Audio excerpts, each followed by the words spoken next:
As you can see, I've got the little fishies framed up and ready now. And I've got the print, and I'm just going to carefully, hopefully without, so it is quite sticky, without creasing it, lay it down onto the solid fleece. I've gone round all the leaves twice now. There's 2 rows of circles, and now I'm going to start introducing a different colour.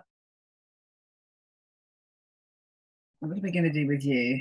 Let's get a bit of that pink in, because that pink is a bit delicious. Because then we can start to look at the spaces in between, because it's a darker background. Peepo.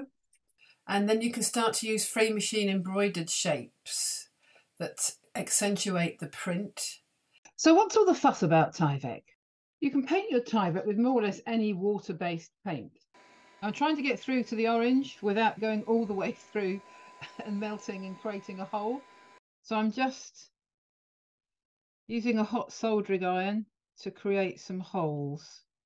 Remember, this is not a washable process. The only washable processes were the ones that I showed you in the first video, with the applique and foiling onto plain unpainted Bondaweb.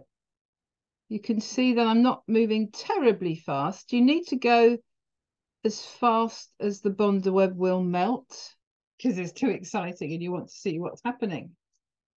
There we go. So that's all stuck down. I hope you enjoyed that little window into some of the processes that I use in my own work. Because they're so fine, they look a bit like long stitch with thread. And people say, oh, wow, that looks wonderful. Have you done all that stitch? And sometimes I say yes, which is very naughty.